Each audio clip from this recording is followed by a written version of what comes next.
One might argue that if the king of Marin had only wanted a beautiful wife, the way every king before him had wanted one, and the way the whole court dearly wished he'd want one now, then Oriane of House Sarn could have lived out her small grey life in her small grey corner, and not a soul would have troubled to look at her twice.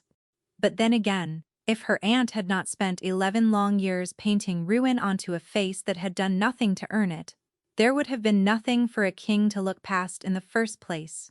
So really, when the court later set about deciding whose fault the whole scandal had been, and the court of Marin did adore deciding whose fault a thing was, the way other people adored music, the honest answer was that the blame belonged to every powdered, perfumed body in that hall, except the one girl they chose to pin it on. Which was, Oriane would think a great deal later, rather the way of things. But that comes after. On the morning it began, Oriane knew none of it. She knew only that the ash was itching. It always itched worst, on the days it mattered most, as if it could sense an occasion.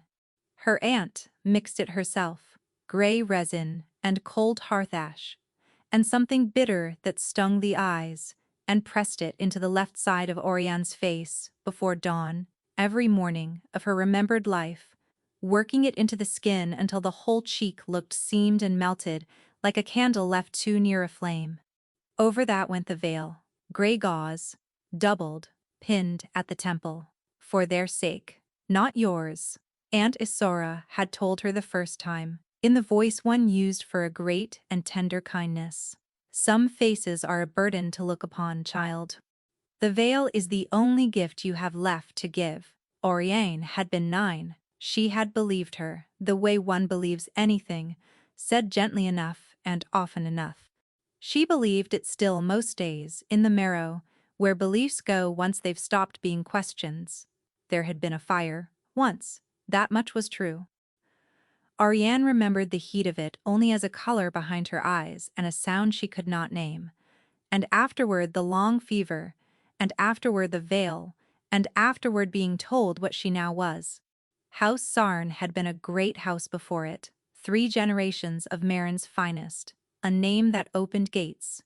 After the fire, the name did less and less, until it opened only the servants' doors of grander houses. And Isara, who had married into Sarn, and outlived everyone worth marrying, held what remained of it in 2 tight fists. There were 3 daughters left to hold.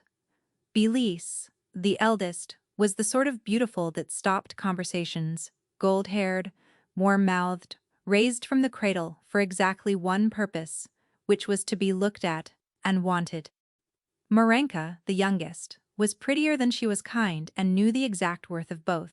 And there was Oriane, the middle one, who scrubbed the stone and hauled the water and mended what the other 2 tore, and wore grey, and did not eat at the table, and had learned to move through her own home like whether nobody watched. She was good at it. That was the part no one knew, not her aunt, not her sisters, not the tutors, who taught the pretty girls their letters, where Oriane could overhear from the scullery and steal them for herself. She was good at a great many things she was never meant to be good at. She could read 3 languages. She could set a broken bird's wing and a broken man's arm. She could loose an arrow into a coin at 40 paces, because the old huntsman had let her, and had died without telling anyone, and she had not stopped. She kept these things the way other girls kept ribbons, privately, and out of the light, because a thing no one knows you have is a thing no one can take. On the morning it began, all 3 daughters were summoned to the great hall of Caden, because the king had come to choose a bride. He came only once in a reign. The Alpha King of the moonward throne, walking the line of every noble daughter of marrying age, while the whole realm held its breath. The old stories said the bond chose for him, that a true king could send his mate across a crowded room, that the moon itself set a mark on the throat of the one meant to wear the crown. The newer, quieter people said the bond was a lovely tale that saved kings the embarrassment of admitting they'd simply picked the richest girl in the room. Either way, houses had risen and drowned on that single morning for 400 years, and Isara had spent every coin and favor she had left, buying Belize a place near the front of the line, Orion was not in the line. Orion was brought to carry Belise's train and hold Belise's centaules and vanish the instant she was no longer useful, veiled and gray against the gray stone, a servant who happened to share her mistress's blood. "You will keep the veil down and your eyes on the floor," Isora had said, gripping her chin through the gauze. "You will not shame this house by being seen. Do you understand me, Oriane? Today of all days you are nothing. Be it beautifully." "Yes, Aunt," Oriane had said, because it was easier, and because it was mostly true. So she stood at the back with the other attendants, while the king came through the great doors, and the whole shining line of Marin's daughters drew breath as one he was, younger than she'd pictured, and graver. The songs made the Alpha King a creature of gold and thunder. The man who walked the hall of Kadon that morning was dark-haired and plainly dressed for a king, with a stillness to him that made the perfumed rustle of the court seem suddenly cheap. He moved down the line without hurry. He was courteous to each girl and warm to none. Oriane watched his boots cross the flagstones, eyes on the floor as instructed, and told herself she felt nothing at all about any of it, which was a lie so old and comfortable she no longer noticed telling it. He reached Belise. Oriane heard her sister's practiced little intake of breath, the one they'd rehearsed for a week. She heard the small silence that was meant to be the beginning of the rest of all their lives, and then the boots turned. They did not turn toward Belise. They turned away from her, past the gasp that curdled in her throat, and came unhurried, across the open stone toward the back of the hall, toward the attendants, toward the gray nothing that Oriane had spent her whole life learning to be. They stopped in front of her. The hall had gone so quiet she could hear the torches.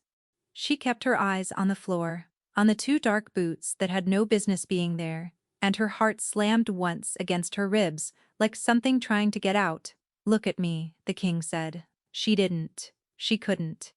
Every rule she'd ever been given was screaming at once. "That one," said the king of Marin, to the whole appalled and silent court. He did not raise his voice. He did not need to. "I choose that one." For the length of one held breath, the great hall of Kadon simply refused to believe it. Then it believed it all at once, and the sound it made was not a gasp, but something worse, a low, spreading murmur, the noise a crowd makes when it has been promised beauty and handed a scandal instead. Somewhere near the front, Belise made a sound like a dropped cup. Somewhere behind her, Mareka laughed, once sharp and disbelieving, before someone hushed her. And Aunt Isara Oriane could not see her, but she could feel her, the way one feels a storm 2 rooms away, went absolutely, dangerously still. Oriane's own first thought, absurdly, was that he'd made a mistake. That he meant the girl beside her, the tall one with the good hands, and any moment now a steward would step in and gently correct the error, and she could go back to being furniture. Her second thought was that this was some new and elaborate cruelty, a joke arranged for the court's amusement, and that she should brace for the laughter. Her third thought had no words in it at all. It was only her pulse, and the 2 dark boots, and the impossible fact of being looked at. "Your Majesty." The steward did step forward then, a lean, silver-templed man, she'd later know as Alder, with the tired patience of someone who had spent years catching things his king dropped. He bowed low and spoke low, perhaps a word. "The daughters of the front houses have been presented, and this." "I've seen the daughters of the front houses," said King Corvin. He had not stopped looking at Oriane. She could feel it through the veil, like heat off a hearth. Every reign, the same 7 gowns, and the same rehearsed sigh. "I did not ride 3 days to marry a rehearsal." He tilted his head. "What's your name?" The question was for her. The whole court leaned in to hear a servant answer a king. Oriane's mouth had gone to sand. She thought of her aunt's fingers on her chin. "You are nothing, be it beautifully," and she found to her own faint astonishment that some small, hard thing at the bottom of her would not quite do as it was told. "Ariane," she said. "Of House Sarn, your Majesty." "A beat, though I think you the wrong sister." She heard Alder's breath stop. One did not correct the Alpha King. One certainly did not correct him with a dry little edge, from behind a servant's veil, in front of the assembled peerage of Marin. But the King of the Moonward Throne only smiled, the first true expression she'd seen cross his grave face, quick and surprised, there and gone. "No," he said, "I don't think I have. I'm veiled, sire." It came out steadier than she felt. Say it plainly, she thought, and let him recoil like everyone recoils. And this ends, and I go home to the scullery where I belong. I'm veiled because it spares the court. There was a fire. I'm not. I'm not something a king takes to a throne. Whatever you think you've chosen, it isn't under here. The murmur swelled, delighted and horrified. Isora's stillness had become a thing with weight. And the king did the one thing she had not braced for. He did not recoil. He came half a step closer, close enough that she had to fight not to step back, and when he spoke again it was pitched for her alone, under the noise of the court, so quiet she felt the words more than heard them. "I didn't choose the veil," Corvin said. "I chose what's under it." Oriane's heart stopped, then started again. Wrong. Because there was no way for him to know. No living soul knew what was under the ash and the gauze. Not truly, not since she was 9, and half of them herself included, no longer remembered for certain. He could not have seen. He could not have scented anything through the resin her aunt renewed before dawn each day for exactly this reason, to smother whatever a girl was underneath. And yet he had said it the way a man says a thing he is simply sure of, the way one names a color. She searched what she could see of his face for the mockery she knew must be there, the twist at the corner of the mouth, the flick of the eyes to a friend that would tell her this was sport. She had spent a lifetime learning to find that look before it landed, the way a struck dog learns the shape of a raised hand. It wasn't there. That was the thing that frightened her. A cruel man, she would have known how to survive. This grave, certain stranger, saying impossible things quietly, and meaning them, she had no defense against at all. "Your Majesty does not understand," she managed. "I understand better than the whole of this room," he said, and stepped back, and let his voice climb again to fill the hall. "The choosing is made. I'll speak with the head of House Sarn." His pale eyes found the storm at the front of the crowd unerringly. "You'll be the aunt. Isora, is it? Walk with me." And that was the end of Oriane's life, as she had known it, decided in the space of 100 heartbeats by a man she had exchanged perhaps 40 words with, while 400 years of custom looked on and could do nothing at all. Because there was no refusing a king, not his choice, not his summons, not his will. A noble daughter of Marin belonged to her house until a king wanted her, and then she belonged to the crown, and the only voice with less say in the matter than Oriane's was the small hard thing at the bottom of her that had spoken up once and would not be so lucky twice. Alder appeared at her elbow, gentle and grave, and murmured that she should come. Behind her she heard Belize begin at last to weep, great gulping sounds, more fury than grief, and heard Isora hush her with a single word, like a blade going home. And as the steward drew her away from the only wretched place she had ever been permitted to belong, Oriane understood 2 things with cold and perfect clarity. The first was that her aunt would never, ever forgive her for being chosen. The second was that somehow impossibly unbearably, the king had known there was something under the veil worth choosing, when Oriane herself had spent 11 years being taught there was nothing under it at all. And she could not decide which of those 2 facts frightened her more. They passed out through the great doors, into the cold bright air of the courtyard, Alder a careful pace behind, and Oriane made herself breathe. Somewhere ahead, the king had already fallen into low conversation with her aunt, and the sight of them together, the man who'd upended her life and the woman who'd built its cage, sat wrong in her chest in a way she couldn't yet name. She caught only a fragment as she came near, Isora's voice, pitched sweet and reasonable, the voice she used on creditors. A delicate girl, your majesty, and terribly scarred, as I'm sure she's told you. Some kindnesses are better done from a distance. If it would please the crown, I would gladly send her sister Belize in her. It would not, said Corvin without heat, and did not look up. And Isora's mouth closed like a purse. Orion filed that away too, in the quiet, careful place where she kept the things. No one knew she had. Her aunt had just tried to trade her back in the open to a king, and the king had refused before the offer was finished. She only knew that for the length of one sentence, someone with more power than Isora had wanted her more than her aunt wanted her gone, and that had never in the whole gray arithmetic of her life once been true before.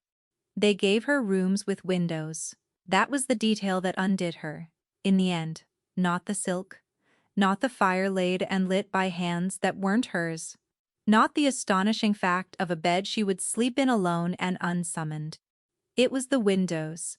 3 of them, tall as doors, throwing pale morning across a floor she would not have to scrub. In 20 years, Oriane had never once slept in a room with a window she was allowed to look out of, and she stood in the middle of that bright, astonishing space long after Alder had bowed himself out, not touching anything, as if the whole arrangement were a trap that would spring the moment she believed in it. It was a trap, just not the kind she was watching for. The palace of Kayadin, she learned quickly, was not one court but a dozen, each with its own grievances, and every one of them had woken that morning to the same intolerable news. The king had passed over the loveliest daughters of the 7 great houses to raise a veiled servant from a ruined line, and no one knew why. And not knowing why is the one thing a court can never forgive. By midday the whispers had found her through the walls. By evening they had names for her. The Ash Bride, the Grey Mistake, the King's Penance, that one from the pious faction, who'd decided the king must be atoning for some secret sin, to do it so publicly. There were smaller cruelties too, the kind that leave no mark to point at. A lady-in-waiting who curtsied a half-breath too shallow and smiled while she did it. A platter of sweets sent to Oriane's rooms, with the compliments of a house she'd never met. Every one of them turned, faintly, deliberately, to rot. Oriane had been starved of cruelty's louder forms in a house that preferred them. She found she almost preferred the loud kind. At least a slap knew what it was. Ariane heard all of it, because a lifetime of being furniture had taught her to hear everything. She kept the veil down, she kept her eyes low. She moved through the shining halls of her new life, exactly as she'd moved through her old one, quietly, usefully, out of the light, and told herself it was the same skill and would keep her just as safe. It would not. She could feel that much. There is a difference between being unseen, because no one bothers to look, and being unseen, because everyone is looking and waiting for you to slip. The first is a hiding place. The second is a stage with the lamps turned off. And Sidon, for all its windows, was a nest of knives that had simply not yet decided which of them would get to be the one. Her aunt found her on the second day. Izara came as family were permitted to come sweeping into the bright rooms in her best mourning gray, as though she were the one who'd been wronged, and waited until the servants had withdrawn before she let her face go to its true shape. "Look at you," she said softly, "sitting in silk. Do you imagine it's yours? No, aunt. Good. Because it isn't. None of this is." Izora crossed to her, and Orion's whole body braced on instinct, the old animal flinch. But her aunt only reached up, and with the tenderness she saved for her cruelest moments, straightened the veil at Orione's temple.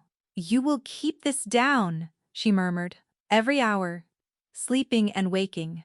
You will let no hand near it but mine. I'll come to tend your face myself, as I always have, and you'll send the king's women away when they offer. Do you understand me, child? The moment that court sees what's under there, you are finished, and so is this house. And I promise you, it is this house that will pay first and pay longest." Her fingers tightened, just once, through the gauze.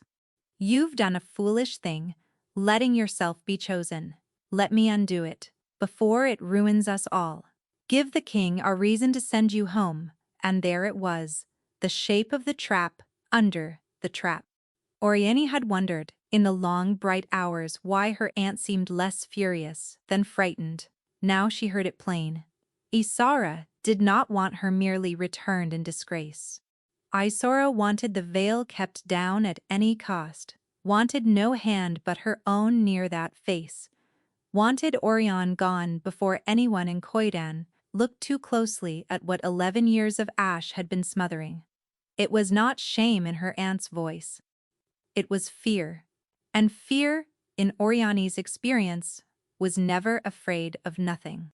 For the first time in her life, standing in a room with windows, Oriane looked at the woman who'd raised her and thought, with a small, cold click, like a key turning, "What are you so frightened I'll find?" She did not say it. She had survived 20 years by not saying things. "Yes, aunt," she said instead, eyes down, and let Isora believe it, and hated how easily the old obedience still came. Isora left satisfied, which was its own kind of answer. That night, Oriane could not sleep.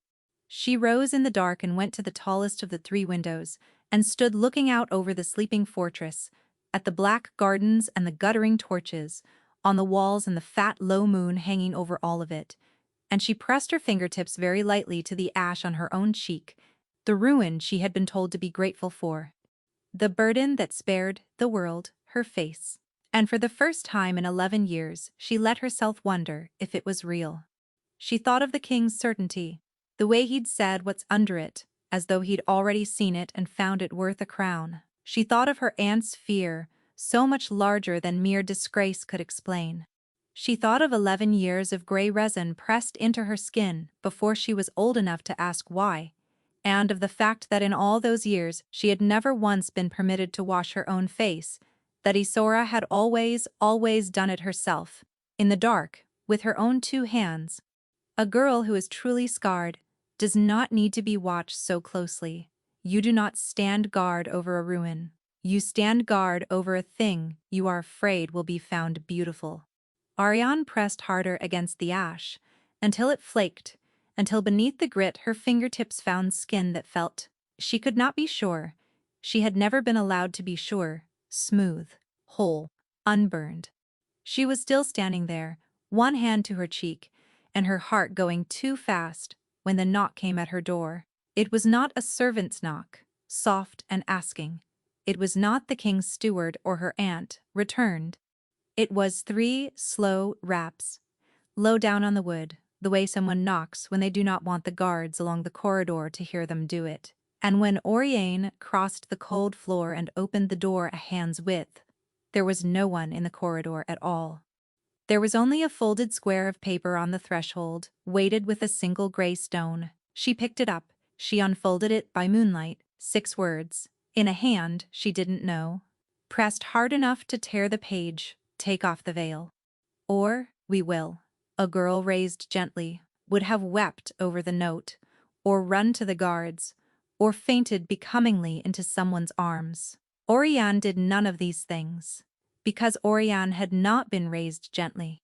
She read the 6 words twice, committed the hand to memory, hard downstrokes, a left-leaning E, the mark of someone who'd learned letters late and angry, and then she held the paper to her candle and watched it burn to nothing in the washbowl. And she did not sleep, but she did not weep either. A threat, she had learned long ago, is a kind of information. It tells you that you frightened someone. And a person who is frightened of you has, without meaning to, handed you the one thing the powerless are never given, which is a reason to be looked at as dangerous, rather than merely small. Take off the veil, or we will. Someone in Khoidan wanted her face shown to the court, publicly, ruinously, on their terms and not hers. Her aunt wanted it kept hidden at any cost. 2 people, Oriane thought, watching the last of the paper curl and blacken, who between them cared a very great deal about a face that was supposed to be worthless. She filed it beside the other things. She was still awake, dry-eyed at the window, when Alder came at mid-morning to say the king requested the pleasure of her company at supper. "Requested?" Orion repeated. The steward's mouth did something that was almost a smile. "His Majesty is careful with the word. He knows the difference between a request and a summons, my lady, even when the rest of the world pretends there isn't one." He paused. "It would please him if you came. For what it's worth, and I've served him since he was a boy, I've not often seen it please him to be pleased." Supper was laid in a small stone room off the king's own wing, a fire in the grate and 2 places set, and no servants left standing once. The food was down, which told her something, though she wasn't yet sure what. Corvin rose when she entered. That undid her a little, too. No one had ever risen for her in her life. She sat across from him, with the veil down and her spine straight and her hands folded, and she waited, the way she'd been taught to wait for the game to show its shape. "You're wondering why I brought you here," he said. "I'm wondering what you want, Your Majesty. It's a different question, is it? In my experience," she let that sit, "people who want nothing don't send for you after dark." He laughed, that same surprised, unguarded sound from the hall, as though she kept startling it out of him. "Then let me be plain, and you can decide whether to believe me. I want to know you, that's all. I've a whole court that performs for me, 100 faces arranged into whatever they think I'd like to see. I find I've no appetite left for arranged faces." His eyes flicked, once, to the veil, and away. "Even the ones I can't see. And the bond," she kept her voice even. "The songs say the king's mate is chosen for him, that the moon marks her. That's the story you gave the court, that you simply knew. Is that the truth? Or is it the thing a king says, so he doesn't have to explain himself?" "Both," Corvin said. "It's usually both, with kings. That's a courtier's answer. I'm afraid I'm mostly courtier these days. It's an occupational injury." He turned his cup slowly on the wood. "You don't trust me. Good. You'd be a fool to, and you're plainly not a fool. You're the least foolish person to sit at this table in a year.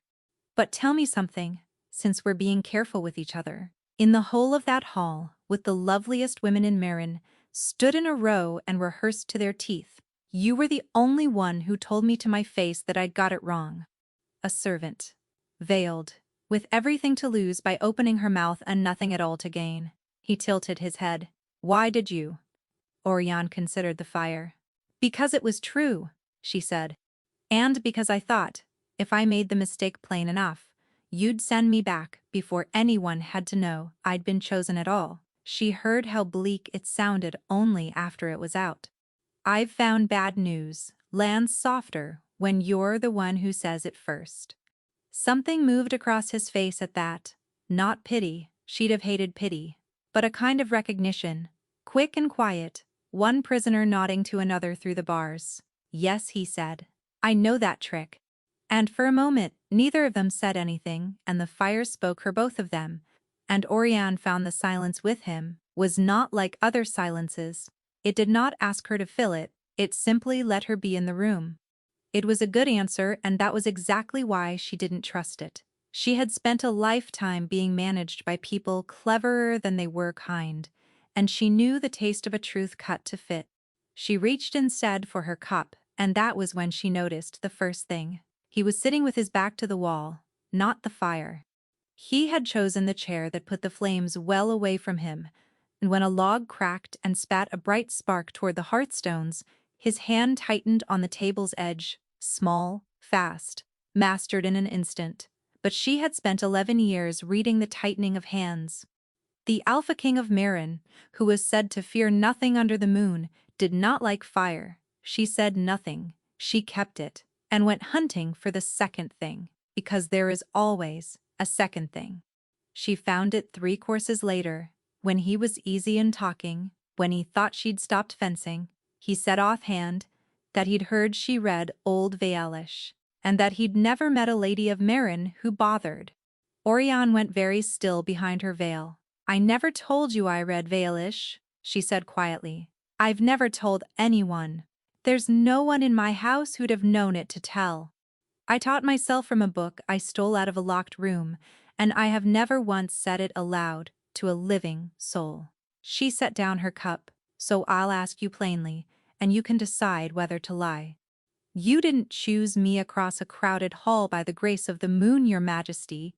You came to that choosing, knowing my name. You knew what I could do before I ever opened my mouth. You came for me. And her heart was going hard, but her voice did not shake. Why? What do you know about me that I don't? The ease went out of him all at once, like a tide pulling back. For a long moment, the king of all Marin simply looked at her across the small bright table, and the charm was gone, and what was left underneath was something careful and old, and she thought, afraid. Ask me an easier question, Corvin said softly, which was, of course, an answer all its own. He would not give her more that night. He turned the talk gently and firmly aside, walked her back to her rooms himself through the sleeping halls, and left her at her door with a bow and a look she couldn't read, regret in it, and something that was almost apology. Ariane lay awake till dawn, turning his silence over in her hands. Ask me an easier question. He knew her. He had come for her. And whatever the truth was, it was large enough that a king who feared nothing would rather look afraid than speak it. She had 4 days to wonder, because on the 5th, the whole realm came to look at her. It was called the presentation, an old rite, older than the choosing, in which the king's chosen bride was shown to the assembled houses of Marin, so that the realm might, in theory, rejoice. The king's women came at dusk to dress her, and Oriane sent them away at the door and dressed herself, because she could not bear the thought of hands near the veil that weren't her own, and because the note still burned behind her eyes. Take off the veil, or we will. She had said nothing of it to anyone. There was no one in Kaidane she trusted enough to tell, and telling a secret she'd learned was only ever handing someone a new place to press. So she went alone into the lion's mouth in silver gray, and she was ready for hatred, and she was ready for scorn, and she was not ready, because how could she be? For how beautiful they made the killing look. She was walked the length of the great hall on Corvin's arm, past 1,000 candles and 10,000 eyes, and the houses she had shamed by existing rose as she came, and bowed and made their faces due rejoicing, and every bow was a blade turned flat so the edge wouldn't show. She could feel the hatred under it, like a draught under a door. It came off the 7 great houses in waves, the ones who'd spent fortunes on a morning a servant had stolen from them with her silence. Corvin felt it too. She could tell by the set of his jaw, by the way his hand stayed warm and steady over hers, as if to say, let them look. But a king's steady hand cannot stop a room from deciding it has been robbed. It can only walk you through the middle of the decision and hope you both come out the far side. Her aunt was there, near the front, in grey pelisse beside her, lovely and cold. And beside them, a woman Oriane had not met, tall, jeweled, with a smile like a drawn wire, whom she would learn too late to name as Lady Varin, whose house had expected the crown and had not got it, and who had spent 4 days deciding that if she could not have a queen from her own blood, she would at least have the satisfaction of a public ruin. Their eyes met across the bright hall, Oriane's and the jeweled woman's, and Lady Varin's wire smile widened by a fraction, the way a smile does when its owner knows a thing you don't and is about to enjoy your learning it. Some animal part of Oriane, the part the old huntsman had trained, went cold and still and said, low and certain, there, that one. That's where it comes from. She had half a heartbeat to understand it. That was all the warning she got.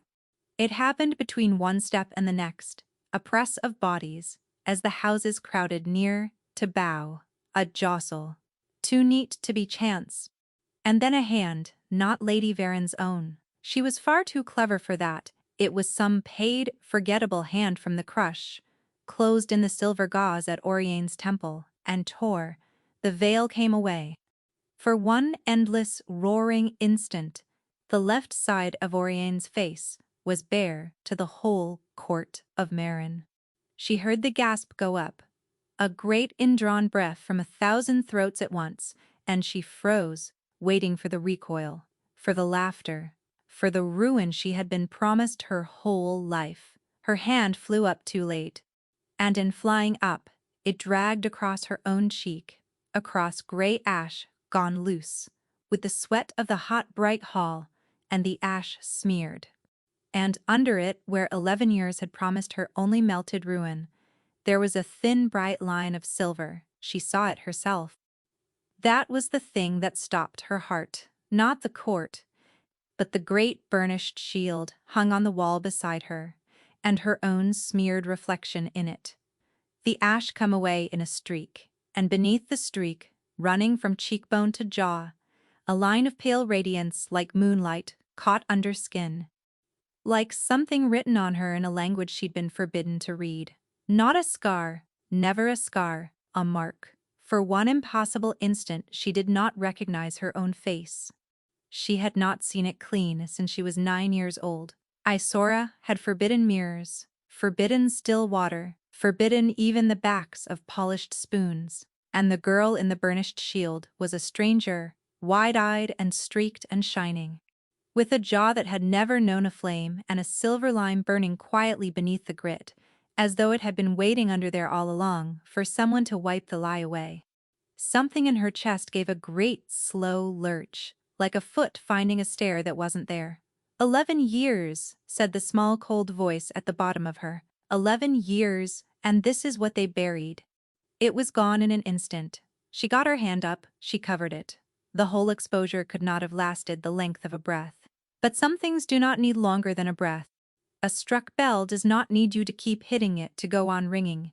The hall did not know what it was seeing. The hall saw only that the ruined bride was not ruined, that under the gray there was something strange and shining where there should have been melted ruin. And it did the thing crowds do when the story they were promised turns inside out in front of them. It went utterly, ringingly silent. 1,000 people who had come to watch a plain girl be plain stood with the rejoicing frozen half-made on their faces and did not know whether they had just seen a wound or a wonder. But Oriane wasn't watching the hall. She was watching her aunt, because everyone else in that vast bright room wore shock or hunger or the wide blank stare of people witnessing a thing too large to hold. Everyone except Isara, who alone in all of Marin. Isara's face, across the sea of astonished faces, held one single, naked, unmistakable thing. It was terror.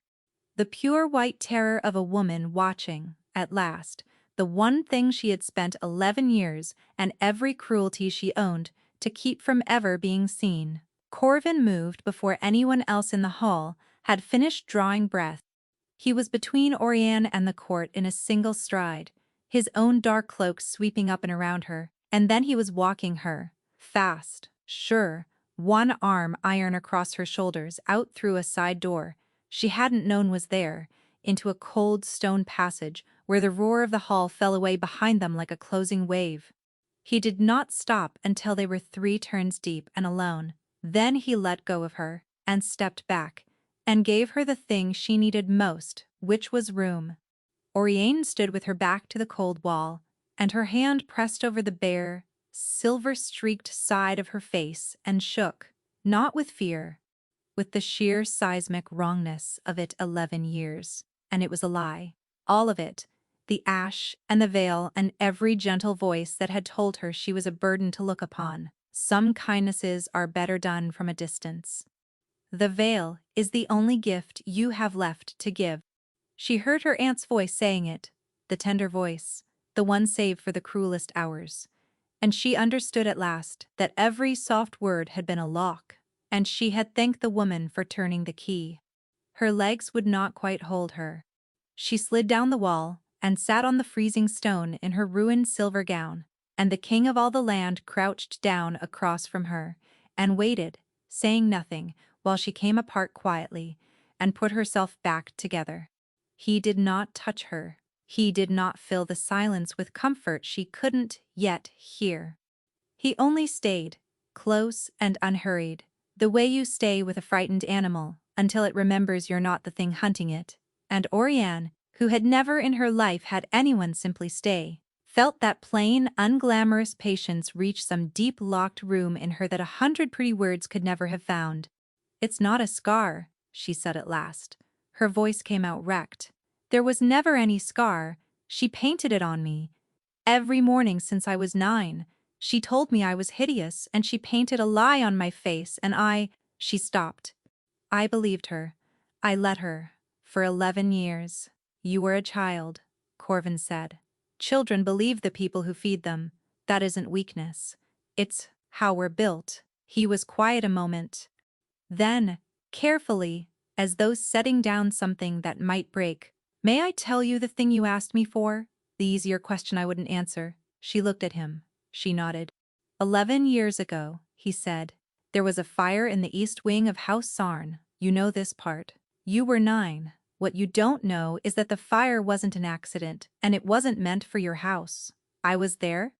I was a boy of 14, a guest, the heir to a throne my father had made a great many enemies to hold, and someone had decided the cleanest way to end the moonward line was to end me somewhere.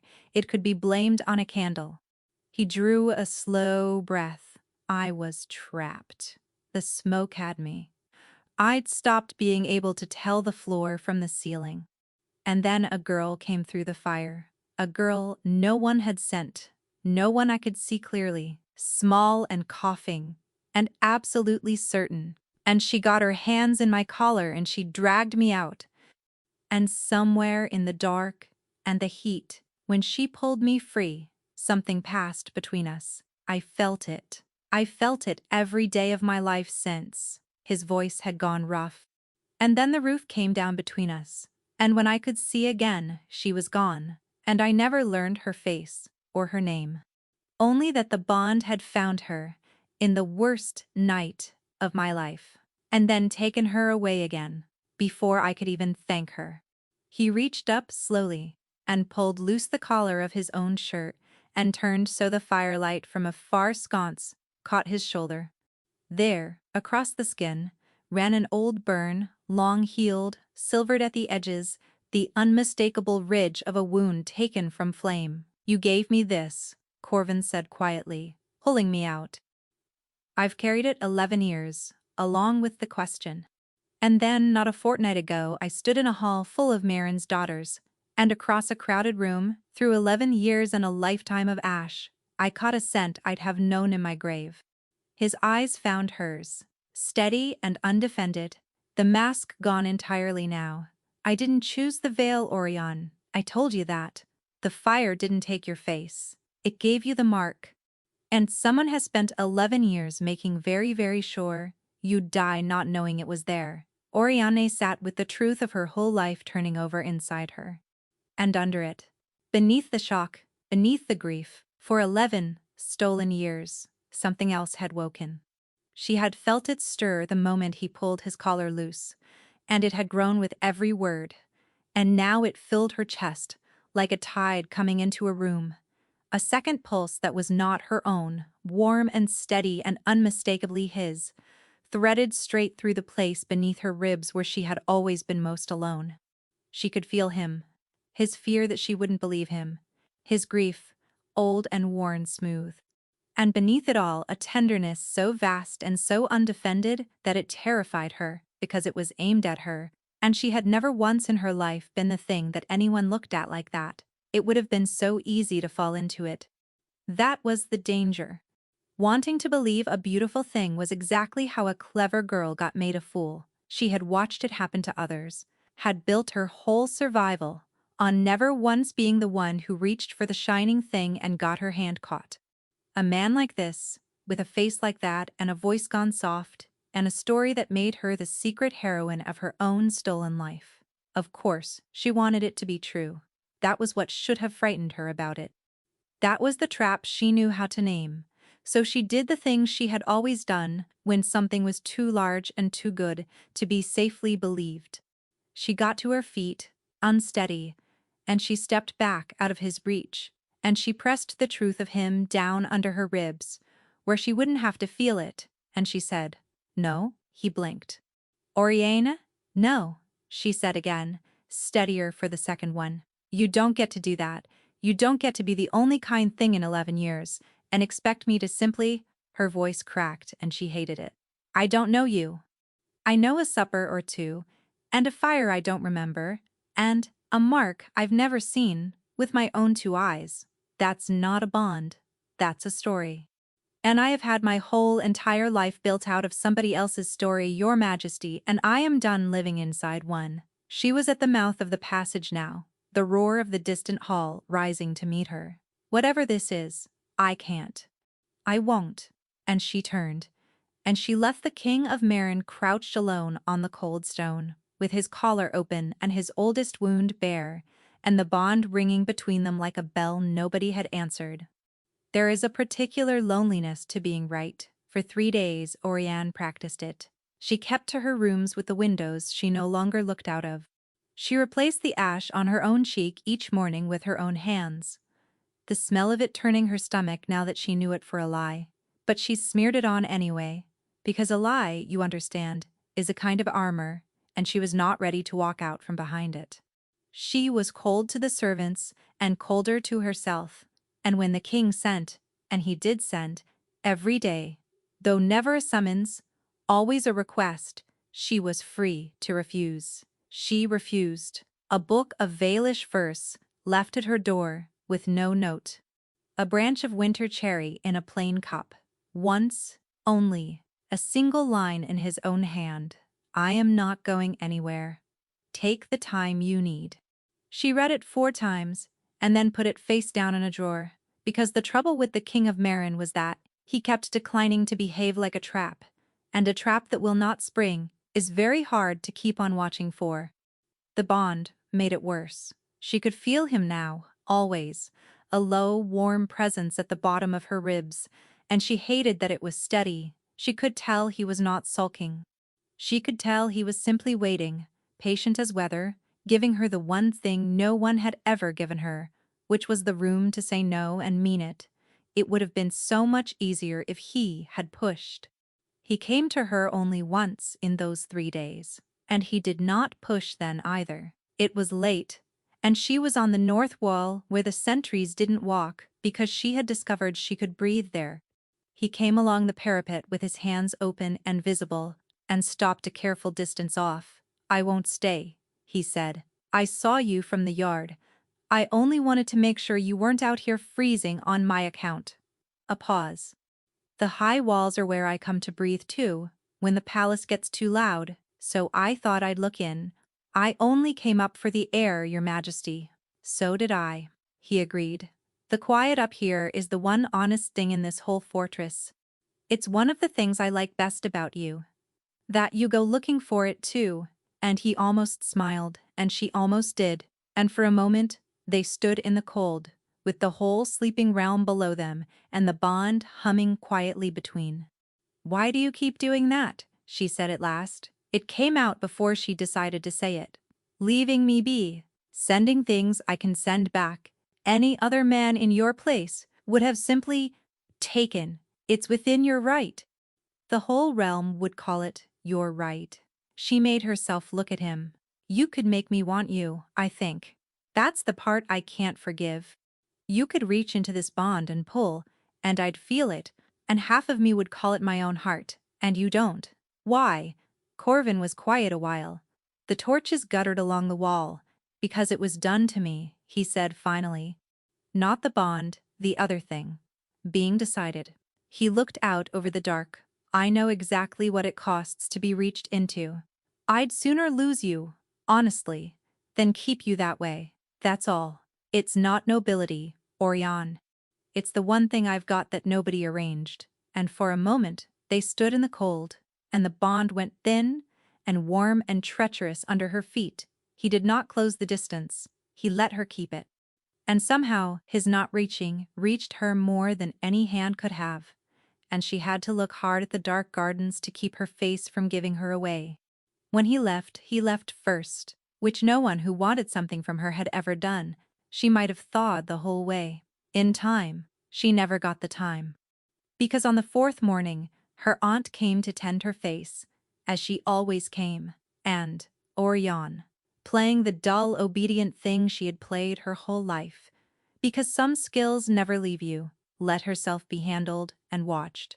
And when Izora set down her little pot of resin to answer a knock at the outer door, Orion saw, for 1/2 second, the corner of a folded paper protruding from the woman's sleeve, sealed in gray wax. She didn't know. She had it out and back before her aunt turned round. She had been stealing unnoticed since before she could read. That night alone, she broke the seal.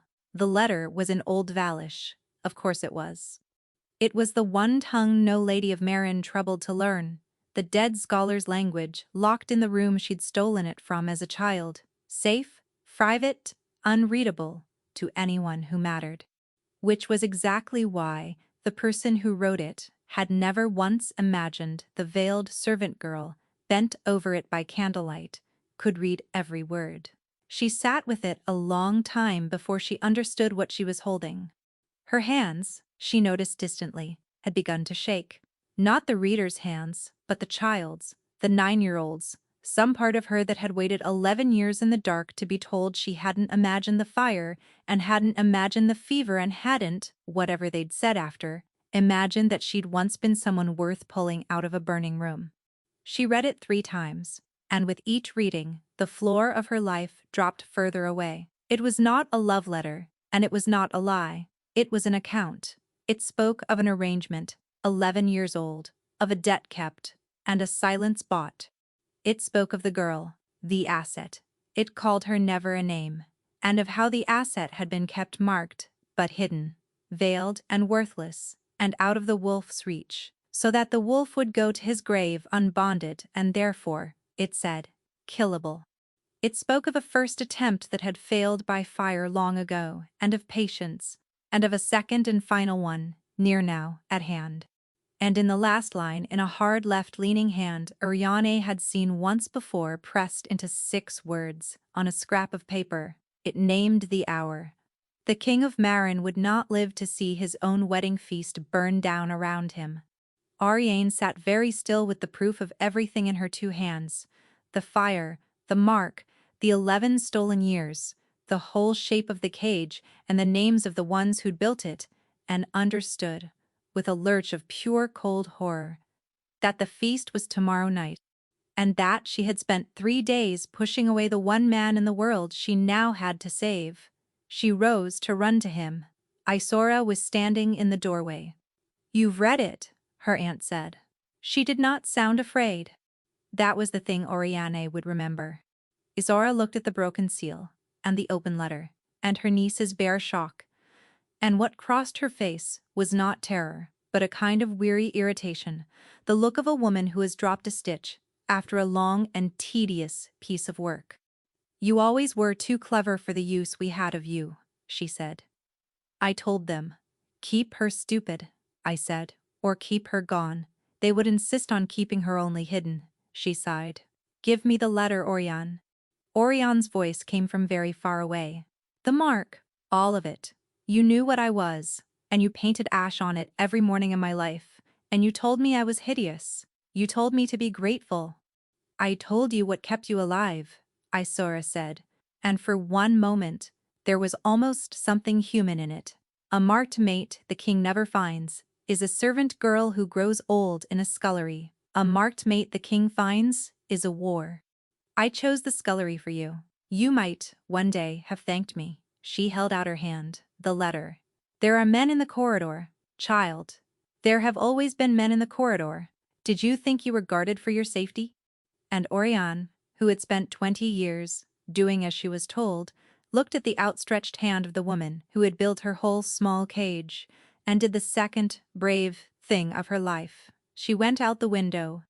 It was 3 floors up, and she had spent a childhood climbing where she wasn't allowed, and the ivy on the east face of Caden was old and thick, and Isaura had never once thought to wonder whether the veiled drudge could climb, because you do not imagine your furniture has been practicing.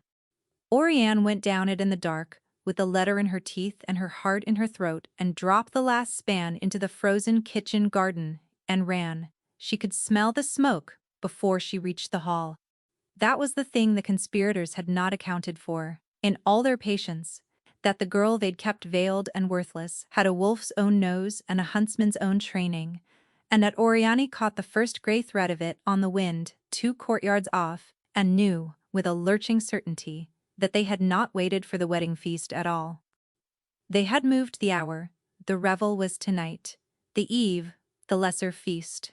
The king relaxed among friends and half his guard stood down, and someone had already put the torch to the great hall's understores. She hit the doors as the first screams went up, for half a heartbeat on the threshold. She was 9 years old again. The same heat, the same roar, with no shape to it, the same smell of a great house learning to burn. Her body wanted to lock. She had always assumed the fire she couldn't remember had left her afraid somewhere, too deep to reach. Standing in the doorway of the burning hall, she found out the truth of it. She was not afraid. Whatever the fire had done to her at 9, it had not made her flinch from flame. It had made her the one person in Caden who could walk into it. She had simply been told, like everything else, to believe the opposite. The hall was chaos and smoke, 100 nobles surging for exits that someone had thought to bar, and at the high end, cut off by a wall of climbing flame, stood Corvin. He was not running. He was getting others out, hauling a fallen woman up, shoving a boy toward a window. But she saw his face in the firelight, and she knew that look, because she had worn its cousin, the fixed sick dread of a man alone with the one thing that had nearly killed him as a child. He had frozen once, in a fire, at 14. She could see him fighting not to freeze now, and in the smoke behind him, unhurried, a shape moved with a bow. Oriane did not think. Thinking was for people with time. She tore a bow from the hand of a panicking guard who'd forgotten he held it and a single arrow with it, and she went still in the center of the burning hall, the way the old huntsman had taught her a lifetime ago. Breathe out and loose on the empty lung. And she put the arrow through the assassin's shoulder as his own string reached his cheek. He went down, his shot went wide into the rafters, and Corvin, at the sound, turned and saw her across the fire. "The East Arch!" she shouted. "It's not caught yet, Corvin. Move the arch." And when he did not move, when the fire held him where he stood, she did the only thing left. She went into it. Through the flame, the way a girl of 9 had once gone through it for a boy she couldn't see, and she got her hands into his collar, exactly as she had 11 years before, and she pulled. He came. Of course he came. His hand closed over her wrist and gripped, and the freeze broke, and he moved, and she felt it go through the bond the instant it happened. The terror loosening its hold on him, replaced by something steadier that had her scent in it. They went out through the East Arch together into the cold, clean night, and fell coughing onto the frost, alive, both of them. Her hands still fisted in his ruined collar and his heart slamming under her knuckles. Twice, he rasped when he could speak, his eyes streaming from the smoke and something else besides. "You've done it twice now, and I never even got to." "Later," she said. "We're not out of it." And she was right.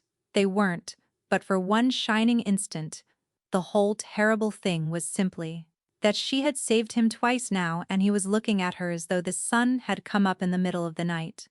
Then, the yard filled with people, and the instant ended, and Lady Varen began to scream. There, she was pointing jeweled and immaculate and untouched by any smoke. Her face, a mask of horror pitched for the gathering crowd. The veiled one, she knew. She had a bow before the fire was seen. She came armed to a revel. Ask her how she knew. Ask her what she is. That is no bride, that is their creature. That is the witch they marked and sent among us. And the terrified court, coughing and bleeding and desperate for the fire to have a face, turned as one toward the girl in the smeared veil kneeling over their king with a bow at her side, and Oriani saw the story turn inside out around her, saw the rescue become the crime in the space of a breath, and saw the guards start toward her, while Corvin was still on his knees, fighting for the air to speak. They gave her a cold room with a barred door and called it a courtesy, on account of her being, for one more day, the king's chosen. Oriane sat in it through the dark hours, with the smell of smoke still in her hair, and understood that Varen had done something almost elegant. She had not needed the lie to be believed. She had only needed it to be sayable, to hang in the air of a frightened court long enough that freeing the veiled witch became a thing the king could not simply do without seeming ruled by her. In one stroke she had turned Oriane's bravest act into the proof against her, and left Corvin a choice between his crown and his mate with the whole realm watching which he'd pick. Isora came at the turn of the night, because of course she did. Some people cannot resist collecting a thing they've won. You should have given me the letter, her aunt said through the bars. You should have let me burn at 9, Oriana answered, and saved yourself the trouble. She did not rise. She had done all her rising for one lifetime out a third-floor window. Tell me one thing, and I'll stop asking the rest. Did you ever, once, in 11 years, did any part of you look at me and feel anything at all? For a moment, she thought her aunt wouldn't answer. Then Isora said, quite simply, no, not cruel, worse than cruel. Hating you would have been a feeling, child, and feelings are expensive. You were an asset. I kept you in good repair, and I spent you where you'd fetch the most, which is more than most girls of a ruined house can hope for. Your sister will have Varen's son, and a seat at a table that matters. You bought that. Be proud of it, if you must be anything. She drew her gray shawl close. The bond was always going to be your death. I only decided when. I'd have thought of the two of us. You'd understand, choosing the scullery over the war. Belize, Oriane said, before she could go. Does she know what you did to me, what you're selling her into? Does she know any of it? Isora paused at the bars. Belize knows how to smile at a man she's afraid of, she said. I saw to that too. You were not the only daughter I made useful, child. You were only the one who cost the least to break. I gave you the safest life House Sarn had to give. That it was a small one is the world's fault, not mine. Remember that. When they put the crown on you and you feel like hating me, somebody had to keep you alive long enough to be hated. And she left, and Oriane sat alone, with the truth she had spent a whole life being protected from, and waited for it to break her. It didn't. That was the thing none of them had ever understood, not Isora, not Varen, not the whole shining court that had decided what she was. They had built her a cage out of a single lie, that she was nothing, worthless, a burden the world was spared from looking at. And now the lie was simply gone, wiped away like ash under a wet thumb, and what was left standing in the cold cell was not a broken girl at all. It was a woman who could read 3 languages and set a bone and put an arrow through a shoulder in a burning room, who had gone through fire twice and come out both times, who had been so thoroughly taught she was nothing that no one had ever thought to guard against what she actually was. The cage had no floor anymore. She had been standing on solid ground the whole time, and calling it a pit because that was what she'd been told to call it. She had spent 11 years hoarding small secret skills, the languages, the arrows, the setting of bones, telling herself it was only defiance, the one thing of her own that no one had given her. She understood. Now she had been arming herself the whole time, without once admitting she meant to fight. Well, she admitted it now. She was still sitting there, dry-eyed and terribly calm, when the bar on the door slid back, and Corvin came in. He looked as though he hadn't slept. There was soot still at his jaw, and a burned rest on one hand, and he stopped just inside the door and did not come closer, giving her the room the way he always did. I know you didn't do it, he said.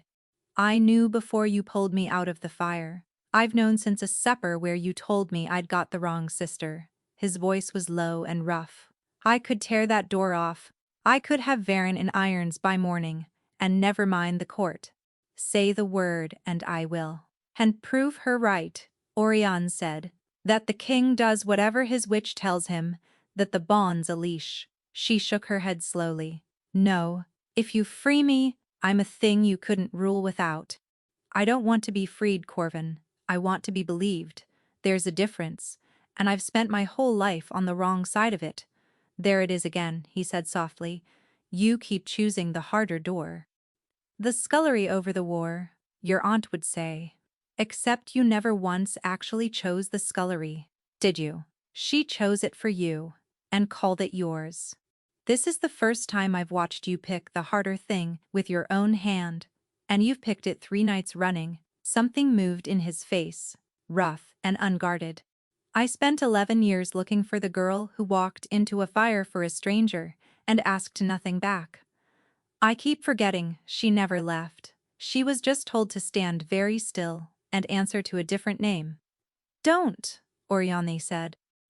Don't make me brave. I'm frightened enough as it is. You can be both, he said. I've it on good authority. You told me so on a wall. He was quiet a moment. Then, tell me what you need. An open court, all of them. Varen, my aunt. The 7 houses. Every face that decided what I was, without once looking. She rose. Then, and crossed to him. And she was not afraid, which astonished her more than anything else in that whole astonishing month. I have the letter, in a hand the court can't read. And I can. That alone unmakes half her plot. But a letter can be called a forgery. She lifted her chin. So I'll give them the one thing that can't be forged. Tomorrow, in front of all of them, I'm going to take it off myself. Her hand rose to the smeared gray veil. The ash, the 11 years of it. The thing I've been most afraid of my whole life. I'm going to choose it. And I'm going to let the whole court see exactly what my aunt spent everything she had to keep them from ever seeing. Corvin looked at her for a long moment, and whatever he saw made his throat work. You know what it will show them, he said quietly. You've never even seen it whole yourself. No, Oriane agreed. So we'll find out together, won't we? You and the entire kingdom of Marin, and she almost smiled. Ask me tomorrow, your majesty, whether I'm still afraid. They convened in the great throne hall of Caden, at noon, because Varen had asked for daylight. She wanted the veiled witch shown plainly, wanted no shadow for a bride to hide in, and it was the last mistake she would make in Marin. The hall was full, the 7 houses in their ranks, the pious faction and the ambitious one. Belize, pale beside their aunt, Marenka wide-eyed, Alder grave at the king's shoulder. Corvin sat the moonward throne and did not look like a man who would save her. They had agreed on that. If he seemed to shield her, the shield became the story. So he sat cold and still, and let her walk out alone into the center of the hall in her smeared gray veil, accused, unfree, with nothing at all in her hands but a folded scrap of paper, and let the court believe it was about to watch a reckoning it would enjoy. Varen laid it out beautifully. The armed stranger, the fire she'd known of, the witch mark glimpsed at the presentation, proof of unnatural craft, the ruined house that had schemed its creature onto the throne. She walked the length of the hall as she spoke, gathering the room the way a good speaker does, turning frightened faces toward the outcome she wanted, and she was persuasive and jeweled and sure. It was, Oriane thought, watching her own execution built sentence by careful sentence, genuinely well made. They had wanted the Ash Bride to be something wrong from the very first day. Varen was merely handing them permission. Oriane let her finish every word, because a thing is heaviest just before it's turned over, and because she had spent 20 years learning the exact patience of the powerless, and today for the first time it was a weapon instead of a wound. Are you finished, my lady? Oriane asked, when she was. Her voice carried further than she'd expected. Then it's my turn to speak, and I'll be brief, because I've only 2 things to show you, and the first is this. She lifted the letter. An account, 11 years long. The arrangement that hid a marked girl from her own king, so that he'd die unbonded and easy to kill. The first attempt, by fire, when I was 9. The second, 2 nights ago, in your understores. It names the hour, it names the debt, and it is written, she turned it to the hall, in Old Vialish, which the writer chose, because no one in Marin troubles to learn a dead tongue. No one, that is but a servant girl, locked out of every room but the one where the book was kept, and she read it aloud. All of it. In a clear, steady voice, in the dead scholar's language, and then in plain marish for the room, while Lady Varen's beautiful certainty curdled slowly to something the color of the ash on Oriane's cheek, and Isora went the shade of a woman hearing her own handwriting recited back to her by the asset she'd sworn couldn't read. "That is a forgery," Varen said, but her voice had lost its floor. "It might be," Oriane agreed. "You'd be right to wonder. A letter can be forged. A hand can be copied." She let the paper fall to the marble. "So here is the second thing. And this one, my lady, no one alive can forge." And Oriane of House Sarn reached up, in the noon light of the great hall of Caden, in front of the 7 houses and the throne, and the woman who had raised her to believe she was nothing. Her fingers found the pin at her temple. And for one heartbeat, she would admit this to Corvin later, in the dark, when there was no one left to perform courage for one single heartbeat, the old terror rose up whole. 11 years of it, every gentle warning her aunt had ever pressed into her. Some faces are a burden to look upon. The moment that court sees what's under there, you are finished. Her hand nearly stopped. The child in her who had believed all of it begged her to stop. She thought of Corvin on the wall, saying, "You can be both." She thought of a girl walking into a fire because no one had told her yet that she couldn't, and she took the child by the hand, gently the way someone should have 11 years ago, and she said, "Not this time." And she took off her veil. She let it fall. It drifted to the marble, gray and weightless, a thing that had ruled her whole life and weighed nothing at all.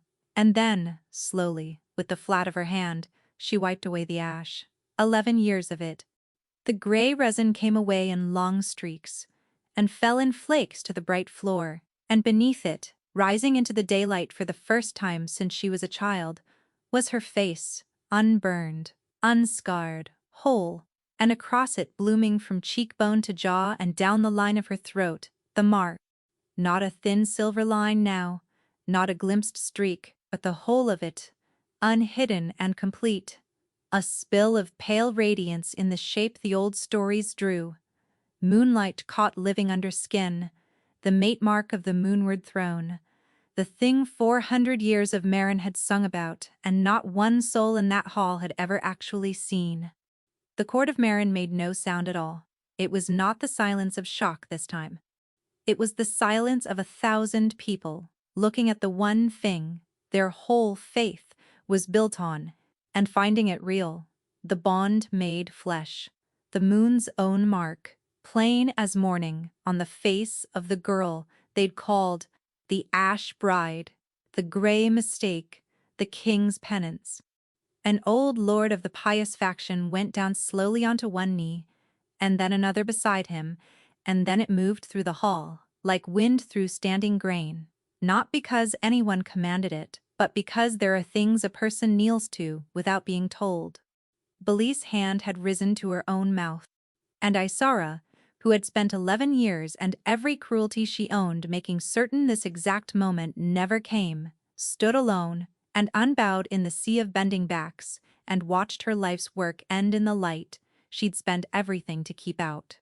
And into that ringing silence, Corvin rose from the throne, and crossed the hall, and stopped before her, and pulled loose the collar of his own shirt to bare his shoulder, and the old burn there had changed. Where the fire scar had been, silver had risen to answer hers, the same living light, the bond written on them both at once, blazing brighter the nearer he came, so that no one in that hall could any longer pretend it was craft, or paint, or lie. "Ask me now," Oriane said to him, very quietly, so only he could hear, "whether I'm still afraid. Are you?" "No." And it was true. And the truth of it went straight through the bond, so he'd know she wasn't being brave. Not of them. Not of this. Not anymore. It ended quickly. After that, the way these things do once the floor drops out of them. Varen tried once to speak, to call it glamour, sorcery, a wolf's trick, but the words had nowhere to land now, because every soul in the hall had felt the thing the 2 marks did when Corvin crossed the floor, that soundless brightening in the air like the moment before lightning, and you cannot argue a room out of what its own skin has felt. Her own allies stepped back from her as from something catching, and the houses that had smiled at her found urgent reasons to be looking elsewhere. Isora did not run.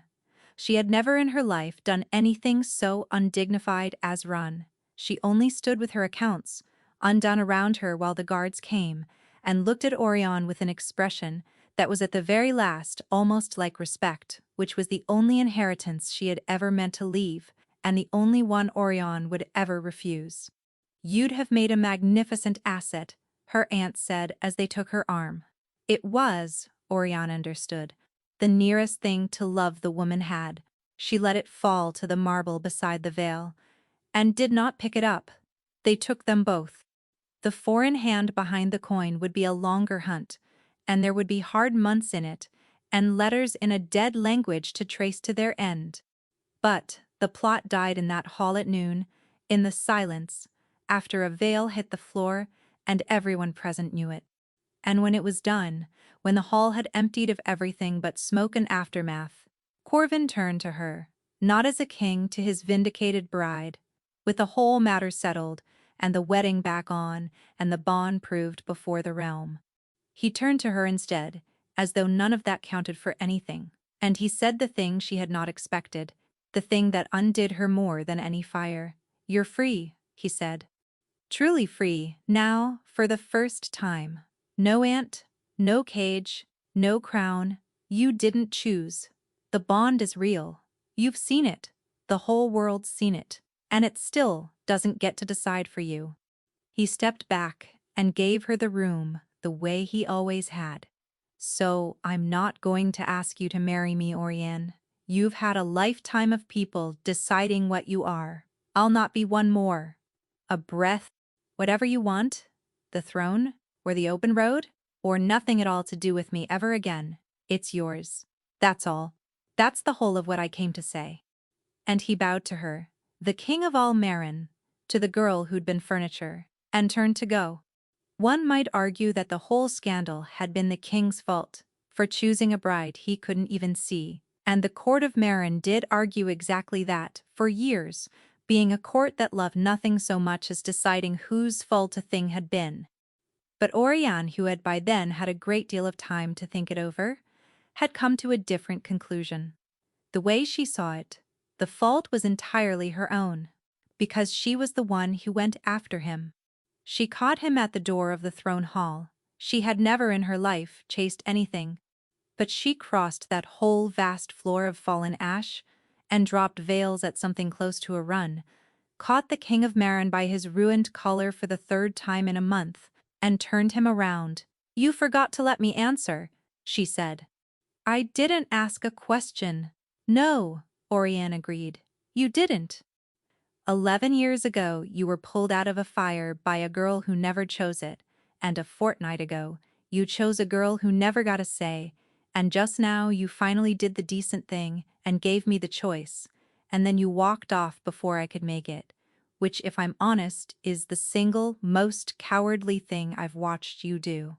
She was close enough now to feel the bond blazing between them, unhidden, both marks alight. "So I'll make it. Out loud. For no reason but that I want to." She lifted her bare, shining face to his. "You chose me, sight unseen, Corvin. Let me choose. You, having seen all of it, the mask and the fear and the fire you can't stand, and the whole tired man under the crown. I choose him. I choose you. Marry me." For once, it was the king of Marin who had nothing to say. The whole city came out for the wedding. In the end, the boy who'd been dragged from a fire by a girl he couldn't see, and the girl who'd walked out of 11 years of ash and chosen him back in the light, she wore no veil. She would never wear one again. The ash pot went into the same fire that had tried twice to take him, and she watched it burn without a flicker. He cried during the vows. She'd known he would. She didn't, quite, but it was a near thing, and the bond gave her away regardless, and he laughed at her through his own tears, and she found she no longer cared who saw her face do anything at all. "You chose me first, you know," he murmured when it was done. In the fire, before either of us knew. So really, none of this was ever my fault. No, Oriana agreed. Barefaced and unhidden and entirely finally her own. Best decision I ever made.